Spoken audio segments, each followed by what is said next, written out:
Hi everyone, welcome to my channel Literary Pages. Today we are going to study the poem A River written by A.K. Ramanujan.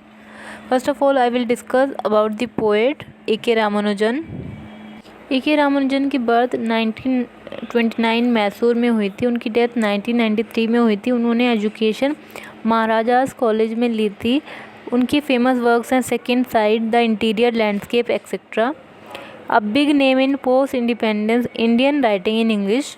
Now I will discuss the poem line by line. In Madurai, city of temples and poets who sang of cities and temples. ये जो river है वो Madurai city में flow करती है और जो city है वो टेम्पल्स और पोइट्स के लिए फेमस है। और जो पोइट्स हैं वो सिटीज़ और टेम्पल्स के बारे में पोइट्री लिखते हैं।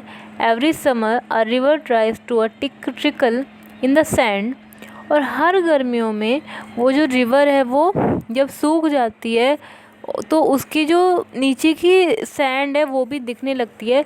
Bearing the sand drifts straw and women's hair closing the water gates at the rusty bars. तो जो जब रिवर वो सूख जाती है तो उसकी नीचे की बिल्कुल सतह दिखने लगती है. वहाँ पे क्या दिखता है? सैंड ड्रिप्स दिखते हैं, स्ट्रॉ दिखते हैं, पाइप, वुमेन्स की हेयर दिखते हैं जो कि वाटर गेट्स को क्लॉज मतलब रोकते हैं. और जो वो जो वाटर गेट्स हैं वो बिल्कुल रस्टी हैं, उन पे जंग लगा हुआ है. Under the bridges with patches of river all over them. और वो जो रिवर है वो उन ब्रिजेस के नीचे है, बह रही है. जो ब्रिजेस बिल्कुल रिपेयरिंग के कंडीशन में, मतलब वहाँ पे इम्प्रूवमेंट की ज़रूरत है. The wet stones glistening like sleepy crocodiles, the dry ones shaven water buffaloes lounging in the sun. और वहाँ पे जो वेट स्टोन्स, जो गीले पत्थर हैं, वो ऐसे लग रहे हैं जैसे कि सोते हुए क्रोकोडाइल. और जो ड्राई पत्थर हैं वो ऐसे लग रहे हैं जैसे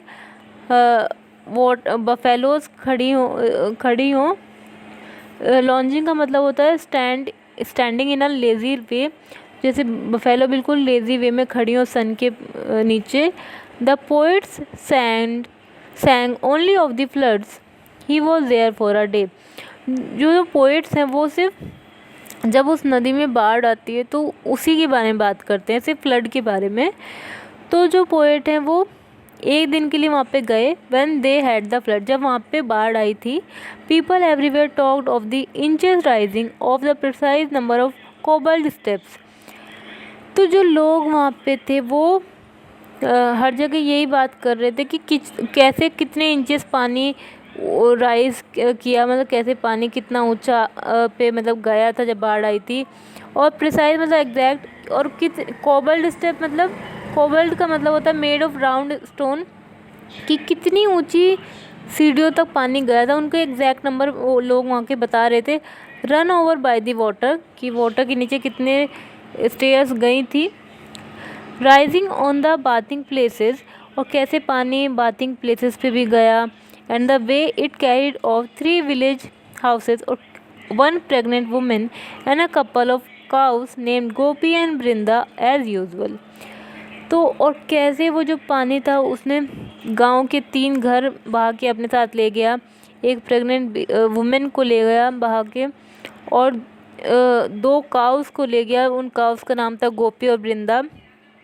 the new poets still quoted the old poets but no one spoke in words of the pregnant women.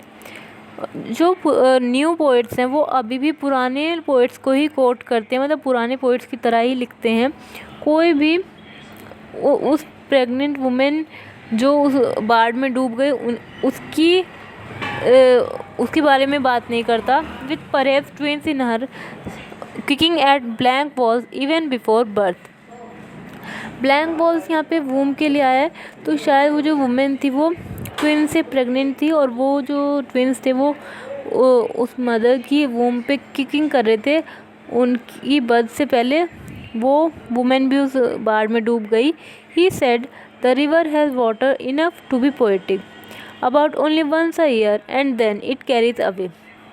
कि वो जो रिवर है वो साल में सिर्फ एक ही बार पोएटिक होती है, मतलब नोटिसेबल होती है. It carries away in the first half our 3 villages houses, a couple of cows name Gopi and Vrinda and one pregnant women. और वो जो रिवर है वो पहले आधे घंटे में ही गांव के 3 घर, 2 काउस जिनका नाम गोपी और वृंदा थी और एक प्रेग्नेंट वुमेन को बहा के ले गई। एक्सपेक्टिंग आइडेंटिकल ट्विंस, जो वुमेन थी उसके शायद आइडेंटिकल जुड़वा ट्विंस होते। With no moles on their bodies, moles मतलब मसा, तो उनकी बॉडी पे कोई भी मोल्स नहीं थे। With different colour diapers to tell them apart, और उन बच्चों ने डिफरेंट कलर के डाइपर्स पहने होते जिससे कि ये पता चले कि वो जो मतलब उन दोनों बच्चों को ये बता रहे थे कि वो बच्चे एक दूसरे से अलग कैसे हैं। So this was the poem. I hope you like the explanation. Thank you.